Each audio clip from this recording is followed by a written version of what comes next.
Yes mom. Hello Siddharth, તું અત્યાર સુધી ત્યાં શું કરી રહ્યો છે? હમણાં ને હમણાં પાછો આવ કરે. મોમ, આજે રાત્રે હું અહીંયા જ રોકાવાનો છું. પણ ત્યાં રાખ અને ધુમાડા વચ્ચે તું શું કરીશ? તારી તબિયત બગડશે ને બેટા. તું ચૂપચાપ પાછો આવ કરે. કમ ઓન મોમ, જો આ લોકો મારા બિઝનેસ માટે અહીંયા આખી રાત જાગી શકતા હોય તો હું એમના માટે અહીંયા કેમ ના રોકાઈ શકું? ત્યાં સ્વાતિ પણ છે. તું તારા જીવનની સૌથી મોટી ભૂલ કરવા જઈ રહ્યો છે સિદ્ધાર્થ. આ આપણો છેલ્લો ચાન્સ છે મોમ. એન્ડ યુ નો મી, પ્રયત્ન કર્યા વગર તો હું હાર નહીં જ માનું. તું સમજતો કેમ નથી? આ કોઈ ઘરની પૂજા નથી. પાટીદાર ડાયમંડ્સનો ઇન્ડસ્ટ્રીયલ એક્ઝિબિશન છે. હું બધું જ સમજુ છું મોમ. સિદ્ધાર્થ, એક પૂજાનો સામાન બનાવનારી છોકરી આપણા આટલા મોટા એક્ઝિબિશનને શું શણગાર છે? મજાક બની જશે બેટા. પ્લીઝ એક્ઝિબિશન રોકી દે. સમય ભલે બદલાય મોમ, પણ સિદ્ધાર્થ પાટીદારની જીતવાની આદત ક્યારેય નથી બદલાતી. તમે સુઈ જાઓ mom. Good night. Siddharth, Siddharth,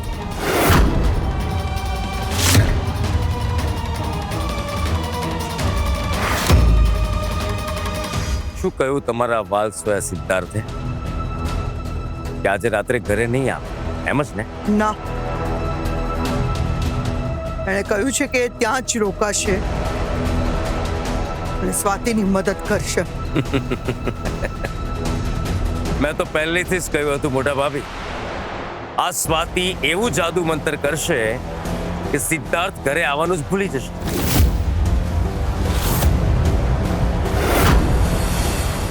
જોયું ને રાહુલ, મેં કીધું હતું ને આ સ્વાતિ મહાન બનવા માટે મદદ કરવાની હા પાડી જ દેશે. હવે આપણે શું કરશું રાહુલ? એ જ થશે જે રાહુલ ઈચ્છે છે. બસ તું જોતી જા આગળ આગળ શું થાય છે.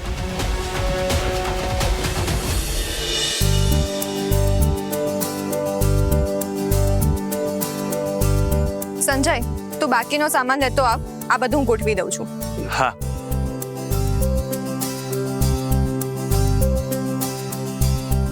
સ્વાતિ, આ બધું શું ચાલી રહ્યું છે અહીંયા? અને આ તું શું લગાવી રહી છે? પૂછી કેમ રહ્યા છો? આંખોથી ચોખ્ખું દેખાઈ તો રહ્યું છે. ના, આ બિલકુલ નહીં ચાલે. આ અહીંયા નહીં લાગે. કેમ અહીંયા નહીં લાગે? સારું લાગશે સિદ્ધાર્થ. અરે શું સારું લાગશે સ્વાતિ? એ બધા સમય મજાક બનશે. તમારી સોંપેલી જવાબદારી હું ઈમાનદારીથી નિભાવી રહી છું, એટલે તમે ચૂપચાપ એક ખૂણામાં જઈને બેસી જાઓ ને. સ્વાતિ, બેસી જવાથી કેવી રીતે ચાલશે? મારે જે ડેકોરેશન જોઈએ છે એ તારે સમજવું તો પડશે ને. તમને કોણે કહ્યું કે તમે જેવું સમજાવશો એવું હું કઠપૂતળીની જેમ કામ કરીશ? What do you mean by that? Swati, આ મારું એક્ઝિબિશન છે અને આ મારી મહેનત છે. લુક સ્વાતિ, તારી પાસે આવો ગ્લોબલ બ્રાન્ડનો શો હેન્ડલ કરવાનો કોઈ એક્સપિરિયન્સ નથી. You have to understand that. તો અત્યારે આ બળેલા વેન્યુ પર સજાવવા લાયક બીજો કોઈ સામાન બચ્યો છે ખરો? અરે તો બોલ ને, તારે શું જોઈએ છે? હું એક ફોન કરીને હમણાં જ બધું નવું મેનેજ કરી દઈશ. મને કશું જ નથી જોઈતું. અત્યારે જે હાજર છે એ જ વસ્તુઓથી ડેકોરેશન થશે અને હું જેવું ઈચ્છું છું એવી રીતે જ થશે. ઓ ગોડ, મોમ સાચું જ કહેતી હતી. અત્યારે મેડમની ચિંતા છોડો અને કામમાં ધ્યાન આપો. Swati, try to understand. મને અહીંયા મોડર્ન ડિઝાઇન જોઈએ છે. આ ઇન્ડિયન ડેકોરેશનથી ઇન્ટરનેશનલ ક્લાયન્ટ્સ હેપી નહીં થાય. કડા એ કડા હોય સિદ્ધાર્થ, પછી ઇન્ડિયન હોય કે ઇન્ટરનેશનલ. આ માયરા ક્યાં જતી રહી છે? ક્યારની દેખાતી જ નથી. મેં એમને એક અગત્યના કામથી બહાર મોકલ્યા છે. ચલો, હું જ ફોન કરીને નવો સામાન મંગાવી લઉં છું. સ્વાતિ, મારો ફોન કેમ લઈ લીધો? ફોન પાછો આપ મારો. નહીં આપું. નહીં આપું એટલે શું? સ્વાતિ, પ્લીઝ મારો ફોન પાછો આપ. નહીં આપું એટલે નહીં આપું. સિદ્ધાર્થ, અત્યારે તમારે મગજ શાંત રાખવાની જરૂર છે. લુક સ્વાતિ, હું ઓલરેડી અત્યારે બહુ સ્ટ્રેસમાં છું. મને ટેન્શન થઈ રહ્યું છે. ચિંતા ચિતા સમાન હોય છે, એટલે તમે અત્યારે અહીંયા શાંતિથી ઉભા રહો. અરે તને સમજાતું કેમ નથી? પ્લીઝ આવું ના કરીશ. મારો ફોન પાછો આપ. હું બધો સામાન નવો મંગાવી લઉં છું. રિંકુ, કૃણાલભાઈ, અહીંયા આવો તો. અરે એ બંનેને કેમ બોલાવી રહી છે? એમને કામ કરવા દે ને.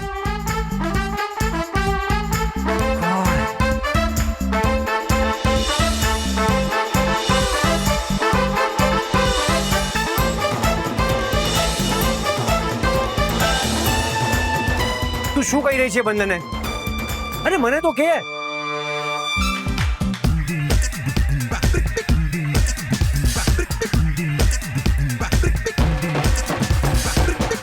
તું કુનાલ, ટેલ મી રાઈટ નાઉ કે એણે તને શું કીધું? I don't know bro. What? અરે કુનાલ, વોટ? સ્વાતિ, સ્વાતિ આ શું કરી રહી છે તું? સ્વાતિ મારો હાથ કેમ બાંધી રહી છે? કેમ?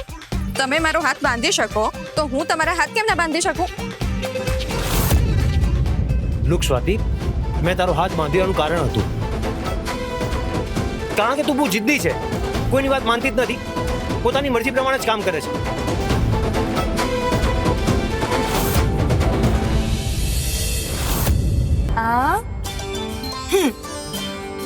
આજે હું તને એવી અદ્ભુત રેડી કરીશ ને કે બધા બસ તને જોતા જ રહી જશે. દીદી તને તો ખબર છે ને મને આ બધું પસંદ નથી. એવું થોડી હોય કઈ. વેટ, તને તો એટલી ખરાબ તૈયાર કરીશ ને કે બધા હસી પડશે તારા પર.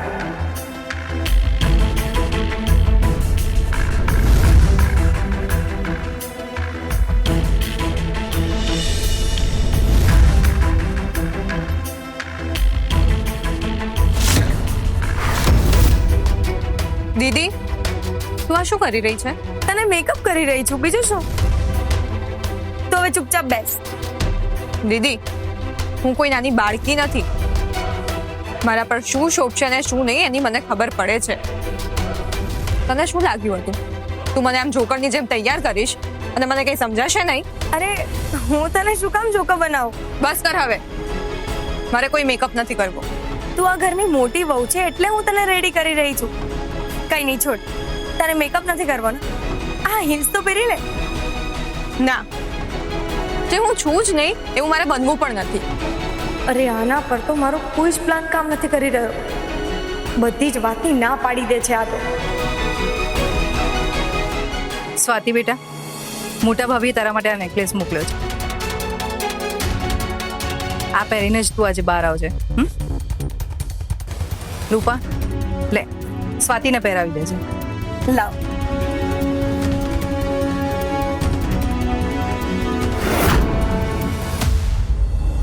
આટલો જોરદાર નેકલેસ આ સ્વાતિ માટે? મારી પાસે તો આનાથી અડધી કિંમતનો પણ નેકલેસ નથી.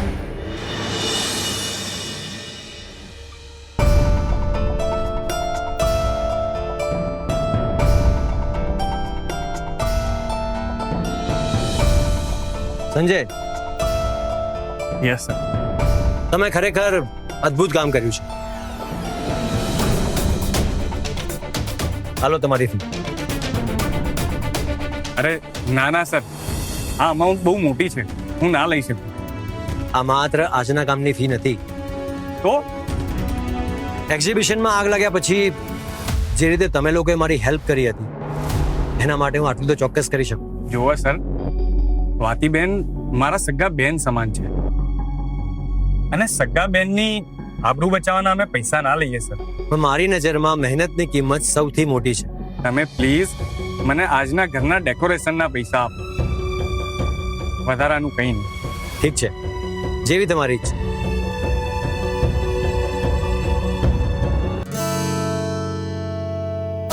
Here you go. સર આ પણ બહુ વધારે છે, આ પણ હું ના લઈ શકું. જુઓ સંજય, તમે સ્વાતિની પોળમાં રહો છો એટલા માટે હું તમારી પર કોઈ મહેરબાની કરી રહ્યો છું કે વધારે પૈસા આપી રહ્યો છું એવું બિલકુલ ના વિચારતા. સિદ્ધાર્થ પાટીદારનો વ્યવહાર ભલે બધાને રૂટ લાગતો હોય પણ વ્યવહારનો એ પાક્કો છે. મને સાચા અને પ્રામાણિક માણસોની કદર કરતા બહુ સારી રીતે આવડે છે. Yes sir, I can see that. And Sanjay, I want કે તમારી ક્રિએટિવ ટીમ આજ પછી મારી કંપની સાથે કાયમ માટે જોડાઈ.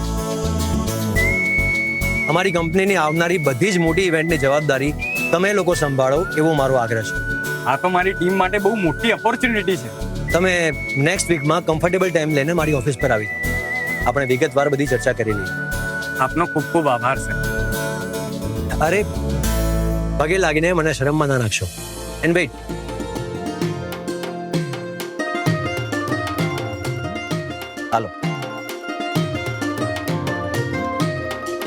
તમારા આગામી પ્રોજેક્ટ્સનું એડવાન્સ છે એવું માની લો. ઠીક છે એન્ડ વન મોર થિંગ, આજની પાર્ટી પૂરી કરીને જ જવાનું છે. ઓકે? સોરી સર, મારા મમ્મી પપ્પા આજે જ ગામડેથી આવે છે એટલે મારે વહેલા ઘરે પહોંચવું જ પડશે. ઠીક છે, પણ નેક્સ્ટ ટાઈમ આવી રીતે નહીં જવા દો. Okay? Sure sir. Thank you. All the best. Thank you sir.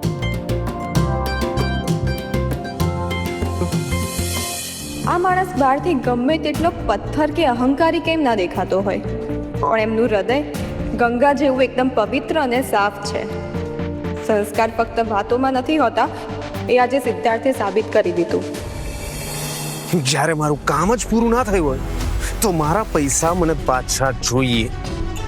આ તમે ખોટું કરી રહ્યા છો. રોણાના પૈસા અને કોલર પર હાથ નાખશો ને તો બહુ પસ્તાશો. ધમકી બીજા કોઈને આપજે, મને નહીં. ધમકી નહીં, સાચું જ કહું છું. અને મેં તો મારી રીતે પ્રયત્ન કર્યા હતા જ ને. હિંમત દિયોર પેલો સિદ્ધાર્થ વચ્ચે આવી ગયો તો હું શું કરું? I don't care. મને મારા પૈસા જોઈએ એટલે જોઈએ જ. અરે મારા અરે આ તો હિરેન રાણા છે. વંદના આંટીએ પણ આની પાસેથી જ પૈસા ઉધાર લીધા હતા. આ અહીંયા શું કરતો હશે?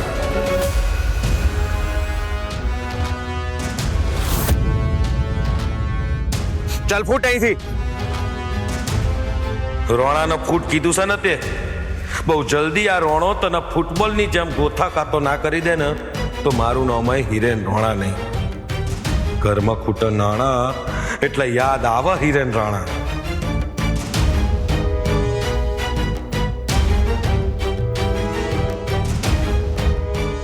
એનો અર્થ રાહુલ જ સિદ્ધાર્થ સર અને સ્વાતિબેનને નુકસાન પહોંચાડી રહ્યો છે. એક કામ માટે પૈસા આપ્યા હતા, એ પણ પૂરું ના થયું. લાગે છે કે હવે બધું મારે જ કરવું પડશે.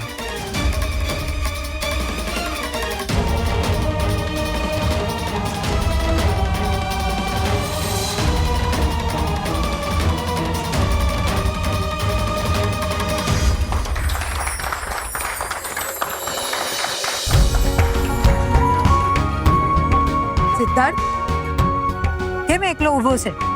મારી વહુ ક્યાં? દાદી એ રેડી થતી હશે. એ ઘરમાં પાછી આવી છે ને, ત્યારથી એને જોવા માટે મારું મન બેચેન થઈ રહ્યું છે.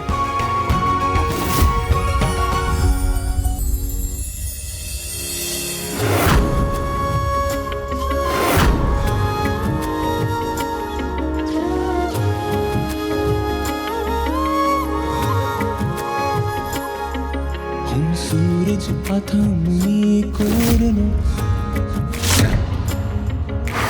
तू पूनम मेरा तनथी जुदा भले आपणे पण मननी एक ज जात छलके तो गागर ने बलके तो सागर नमी जाए तो हय्યું ને ગમી જાય તો હાથ પણ. ભાઈ, મને લાગે છે કે હવે તો તમારી આંખો સીધી બહાર નીકળીને હાથમાં આવી જશે. કેમ?